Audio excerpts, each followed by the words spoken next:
Cette poignée de main, franche, de ce jour 20 septembre 2025, restera gravée dans les mémoires comme le jour où l'histoire de deux communautés brazzavilloises, divisées par le passé, se réécrit dans un élan de fraternité et d'unité.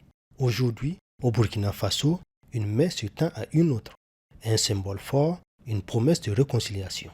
Ce moment marquant symbolise non seulement la fin des divisions, mais aussi le début d'un nouveau chapitre, celui de parler d'une et seule voix dans la défense et les intérêts de la diaspora congolaise.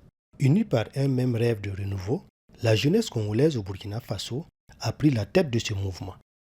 Avec détermination et conviction, ils ont influé l'espoir d'une communauté forte et solidaire. Le résultat, une assemblée générale extraordinaire au cours de laquelle deux bureaux, autrefois rivaux, ont enfin signé leur réconciliation. Je lance un appel fort à tous nos compatriotes qui vivent au Burkina Faso, qui ne savent pas qu'il y a un bureau, ou qui savent qu'il y a un bureau, mais à cause des divisions passées, qui se sont sentis exclus, parce que n'étant pas d'un bord de X, d'un bord de Y, et désormais, tout ça, c'est fini.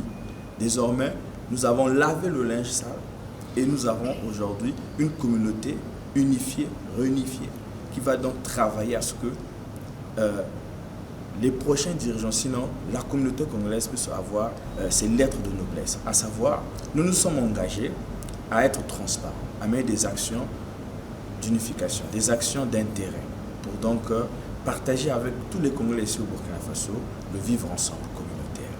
Voilà, donc nous nous sommes engagés aussi pour donc dire à tous les Congolais que désormais la communauté congolaise sera dirigée pas par une seule personne, mais par tous les Congolais. Que chaque Congolais au Burkina Faso puisse savoir qu'il est une porte pour que la communauté congolaise au Burkina Faso puisse être respectée, pour que la communauté congolaise au Burkina Faso puisse aller de l'avant.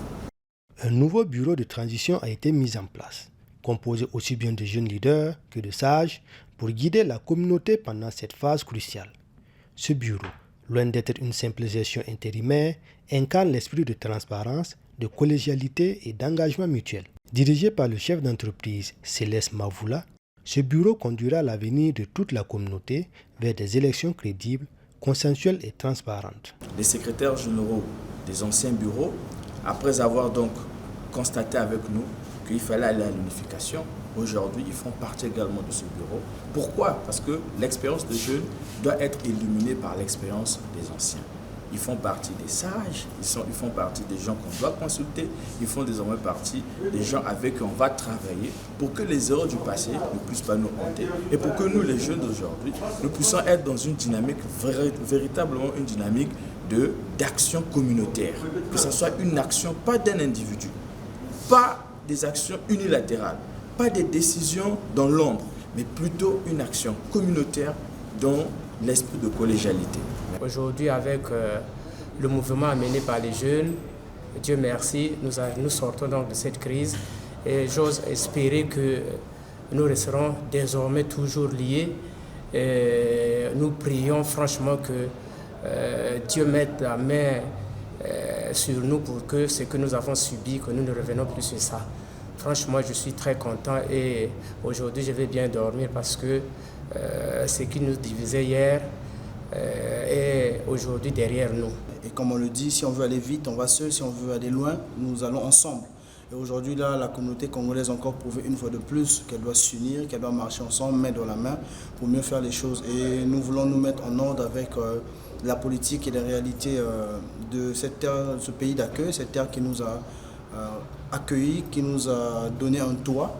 Et au vu de la vie sociale, nous voulons nous mettre en ordre. Voilà pourquoi la communauté congolaise s'est réunie encore aujourd'hui, une grande assemblée, pour s'unir sous une même bannière et élire des nouveaux membres, un nouveau bureau pour mieux porter sa voix et mieux être en règle avec le pays hôte qui nous a reçus. Et c'est une fierté, une grande joie. Et merci beaucoup à cette terre et merci beaucoup à tous les Congolais qui se sont unis pour porter haut leur voix et leur unité. Le Burkina Faso résonne très fort dans la sous-région, dans l'Afrique, puisqu'on connaît quand même qu'aujourd'hui le Burkina Faso est dans une dynamique de changement. Et cette dynamique nous concerne également. Donc de façon solennelle, nous disons merci à ce peuple frère qui nous a bien accueillis et merci vraiment à ces dirigeants qui travaillent jour et nuit pour amener leur peuple vers, vers vraiment une destination louable. Ensemble, unis et solidaires, l'Association des Congolais du Burkina Faso écrit désormais une nouvelle page de leur histoire commune sur la terre libre des hommes intègres.